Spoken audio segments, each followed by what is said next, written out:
Un punto en el cual nosotros encontramos una trascendencia muy importante es cuando nos pusimos a pensar sobre el tema de la maldad. Pensamos que el tema de la maldad está muy presente en la economía neoliberal, que es lo mismo que el capitalismo salvaje, lo que partió originariamente en Inglaterra, sobre todo en Inglaterra, luego en Estados Unidos y en otras partes de Europa.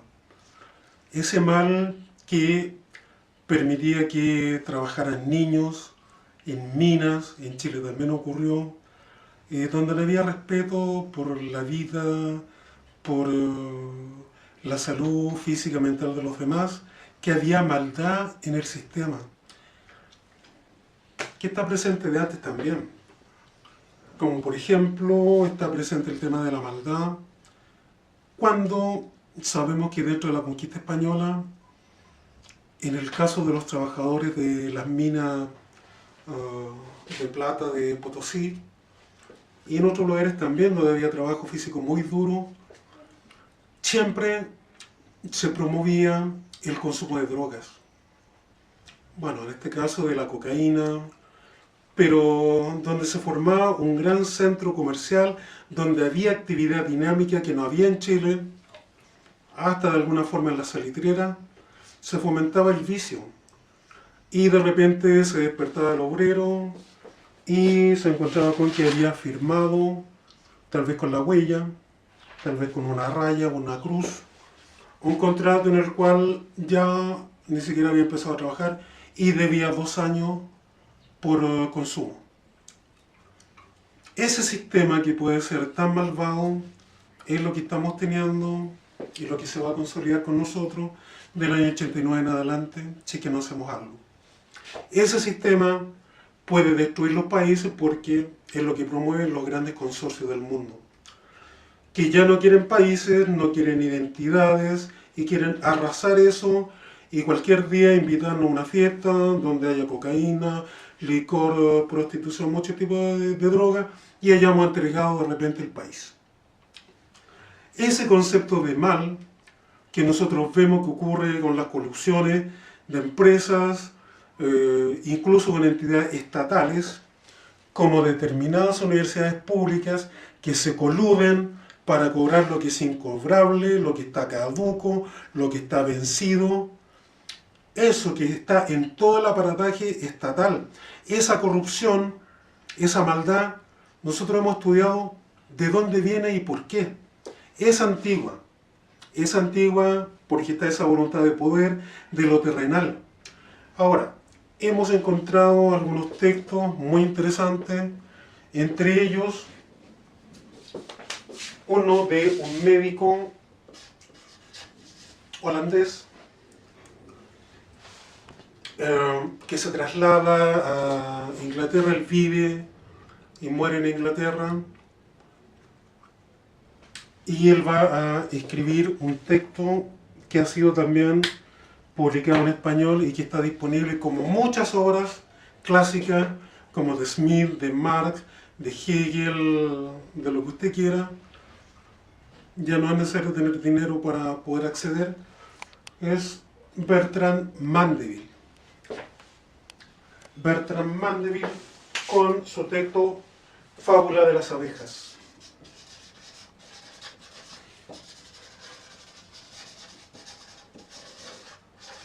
Se escribe Mandeville, si quiere buscarlo, y allí hay una cima de luz con respecto al tema que estamos hablando.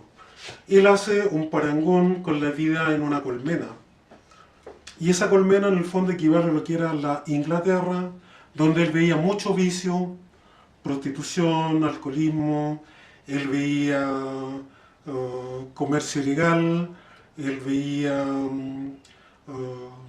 sobornos, lujuria, y él sostenía que precisamente eran los vicios, todas esas maldades, lo que producía el bienestar de la economía.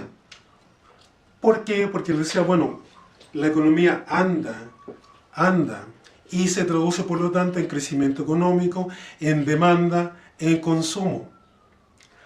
Ese texto, que es mucho más complejo, no tenemos tiempo en este momento de poder expandir el tema, influiría mucho en Adam Smith, que como les decíamos, era un hombre muy dedicado al tema de la ética, pero también influyó en lo que sería Marx y en otros estudios posteriores con respecto al tema que producía lo ilícito en la economía.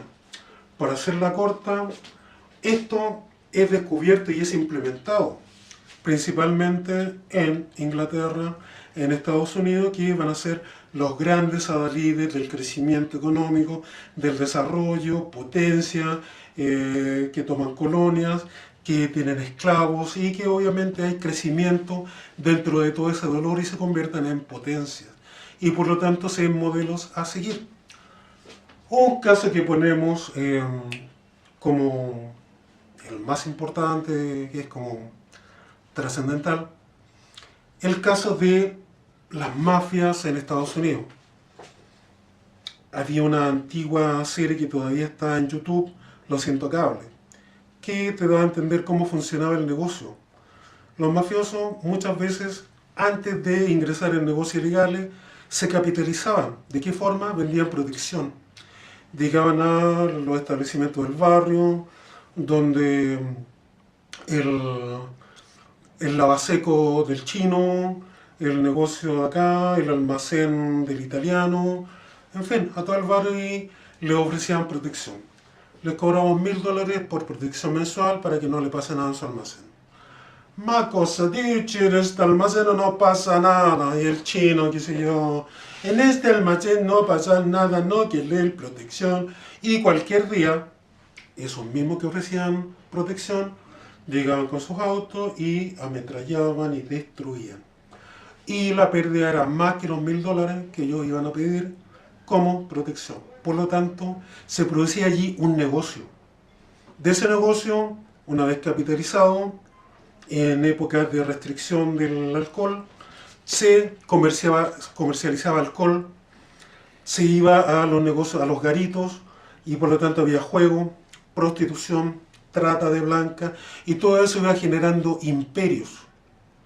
Imperios que perfectamente terminaban en la creación de una ciudad del pecado, una Sin City, como lo es Las Vegas. Las Vegas, si usted vio El Padrino 1, se va Fredo, uno de los miembros de la familia, a Las Vegas porque hay que expandir el negocio. Y por lo tanto ahí se van formando imperios. Una ciudad completa que nace a raíz del tráfico de la prostitución y de convertir en un negocio lo que son vicios de las personas.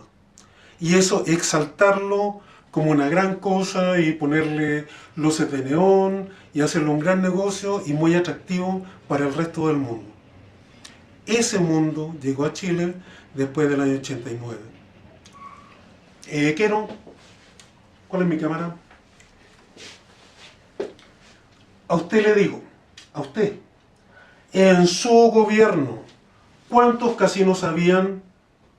Y cuando usted terminó el gobierno, ¿cuántos casinos hay y han seguido habiendo, profitando en los gobiernos de la Concertación Nueva Yanaconía? El vicio para ustedes es negocio y es PIB, es crecimiento económico. Y por lo tanto, ¿qué es lo que tenían que hacer? Modificar el código penal, el código procesal penal. Y lo hicieron copiando lo que sea en Estados Unidos para fomentar la delincuencia, la mafia, como ocurrió en Estados Unidos, y con eso generar el gran modelo que estamos viviendo en Chile y que nos va a llevar a la destrucción. Hay que pensar el país que queremos, las relaciones que queremos, la convivencia que queremos. No somos populistas. Seguramente el PIB va a ser inferior a lo que puede conseguir el crimen, el asesinato de niños en el Sename, donde los prostituían, donde había droga, donde no había cuidado, porque de esa forma contribuyen al PIB. De la misma forma que no, ¿cuál es mi cámara? Usted, cuando implemente el Transantiago, sabe el mal que va a producir y que ese mal se va a traducir en negocios y en PIB. ¿De qué forma? Las personas están tan desesperadas que van a tener que trabajar el doble, que ir a los bancos, a las finanzas, pedir préstamos y comprar motocicletas, automóviles y todo lo demás. Las personas van a tener más accidentes y por lo tanto los kinesiólogos van a tener más trabajo, los psiquiatras van a tener más trabajo, los psicólogos y una amplia gama de personas que están en la salud, porque nuestra salud está deteriorada mentalmente y físicamente. Desde el año 89 en adelante, Chile se ha convertido en top 5 de todo tipo de enfermedades del alma. Acuérdate. Consumo de droga, ansiolíticos, antidepresivos, y eso pasa porque hay problemas de salud mental, que la chilenología también tiene un punto de vista que dice sobre eso. Algunos van a querer pensar que esta postura es derechista, reaccionaria y cosas por el estilo. Son personas que no saben nada. Proceda como Sócrates y dígale: oh, mediocrista usted que sabe de los medios y que conoce la verdad, ¿qué es ser progresista? Y ahí se va a dar cuenta que no saben. Nuestra postura viene del más amplio del progresismo, que es simplemente querer vivir mejor y salvar nuestro país y recuperar las cosas que mejor se nos han dado. Si eso es ser conservador y usted quiere ser progresista y piensa que el cambio es lo mejor, mata a su mamá y mañana ya no va a tener mamá y eso es un cambio y usted va a estar preso y eso también es un cambio. Ese es el infantilismo izquierdista del que alguna vez escribió Lenin. Es estúpido. Y lo que nosotros queremos es recuperar nuestro país. Y hay una frase que no es precisamente un derechista que dice así: todo lo sólido se desvanece en el aire, todo lo que es sagrado es profanado, y los hombres deben reflexionar serenamente sobre el estado de sus relaciones. La cita no es textual, es de Carlos Marx. Y tiene que ver con la destrucción de un mundo, con el avance arrollador del capitalismo, del cual nunca habíamos tenido tanta conciencia como lo de ahora. Si usted no me cree, salga a la ventana y vea lo que están haciendo en nuestro país. Se está destruyendo todo y lo que era sagrado es profanado. Y quienes están detrás, las grandes corporaciones y sus aliados políticos y también del mundo de la cultura, que no lo dejamos de lado, porque también sabemos la influencia que ha tenido Gramsci, sin quererlo. Él busca una sociedad socialista, pero los grandes plutócratas compran los saberes y dicen: esto sirve para destruir una sociedad así, perfecto, la vamos a destruir, pero no para hacer socialismo, sino para hacer la plutocracia. ¿Y quiénes están detrás de ello? Sus aliados del mundo de la cultura chileno. Es lo que queremos nosotros estudiar y explicarle. Esa ideología posmoderna, destructiva, está en sus matinales, que usted ve pensando que no hay ideología. Está en sus teleseries chilenas, que están absolutamente sobrecargadas de ideología.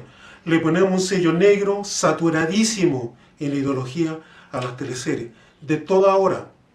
Una de esas, de los productos más cercanos, es la colombiana. ¿Por qué? Porque lo que quieren es un país que sea una Babilonia, una gran Babilonia, una pequeña Babilonia, todo el mundo que sea una Babilonia. Que nuestro país, que ha luchado tanto porque sea mercachifle, muera en la mercachiflidad. Nos vemos.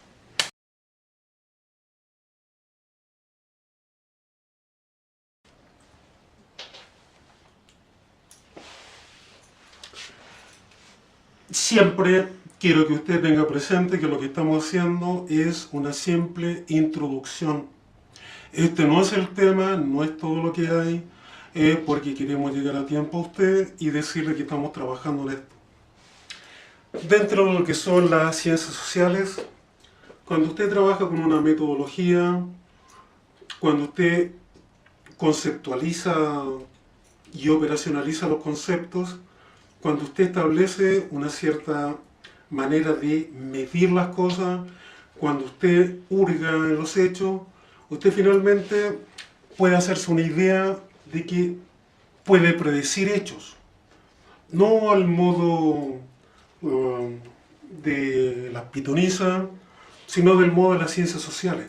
Cuando algo se repite permanentemente, yo puedo decir lo que va a ocurrir porque hay una constante que se repite y se repite y se repite.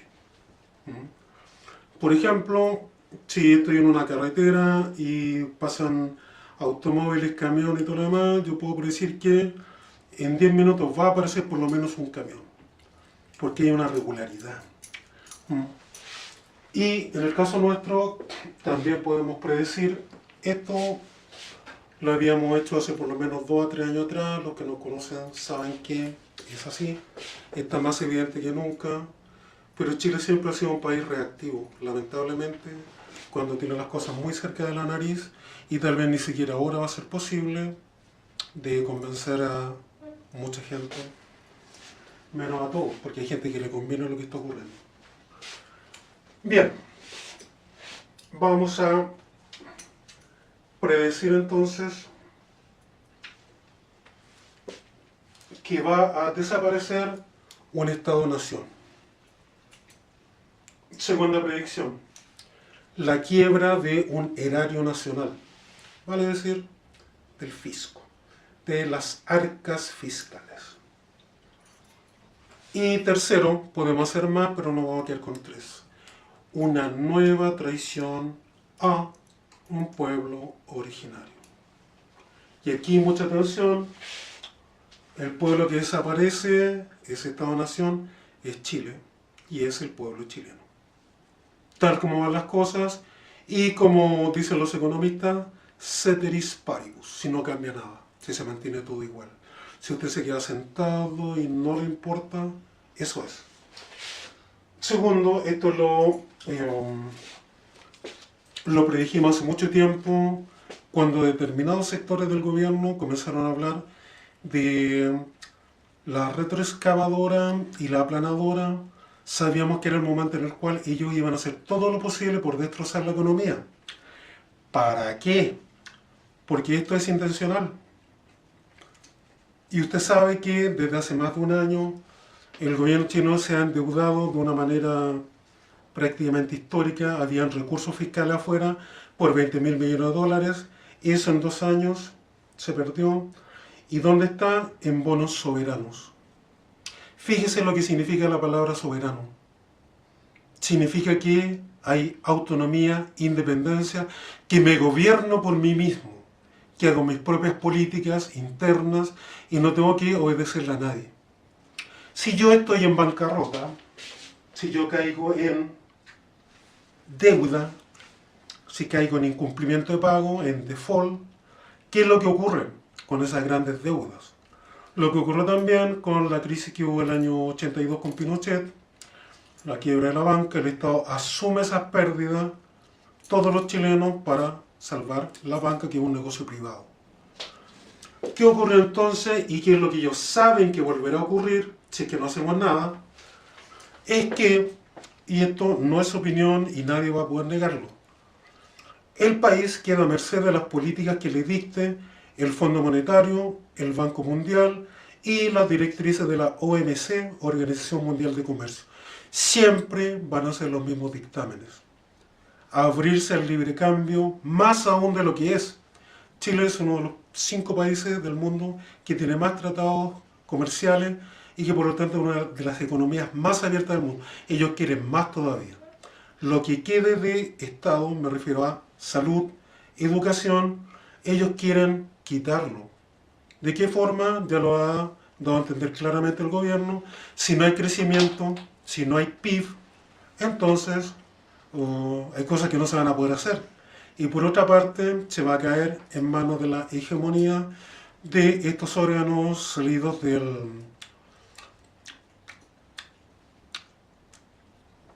puta, se me olvidó.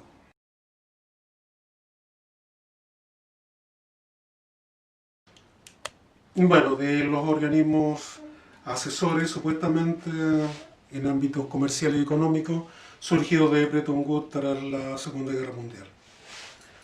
Bien, la chilenología trabaja también paralelamente con un arsenal de herramientas, de elementos que pueden ayudarnos a cambiar la realidad, que es lo que nosotros queremos. No dar cuenta, ni definir, ni explicar lo que está ocurriendo, sino cambiar la realidad, mejorarla.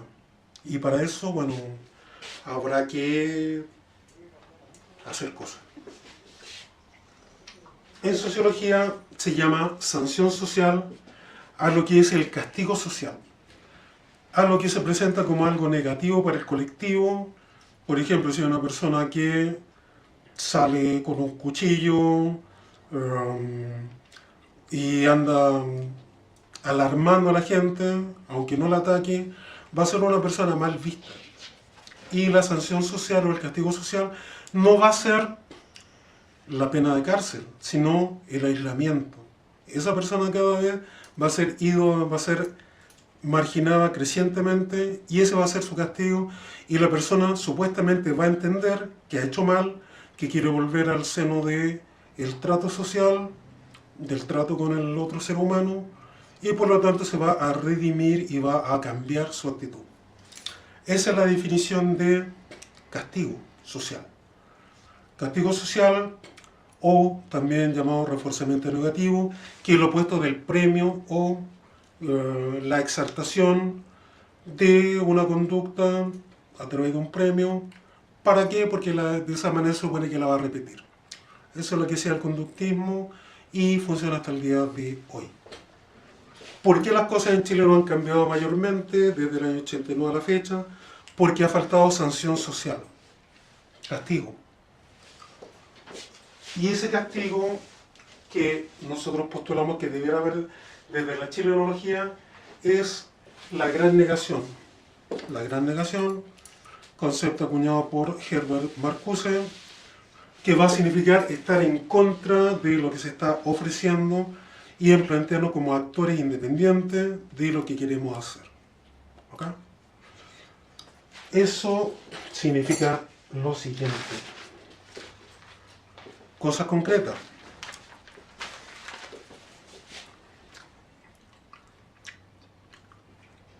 Restarse del proceso de personas que no son amigas nuestras, ni están pensando en nuestro interés, sino en sus intereses, y que siguen engañando con respecto a que van a hacer cosas cuando en realidad no pueden.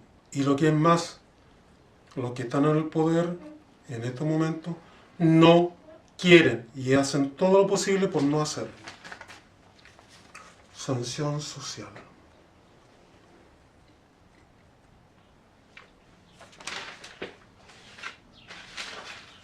Esto es lo que en resumen hemos querido presentarle desde la chilenología. Espero que lo vean, que lo compartan y que viralicen. Desde el corazón, los chilenos te queremos. Hasta siempre.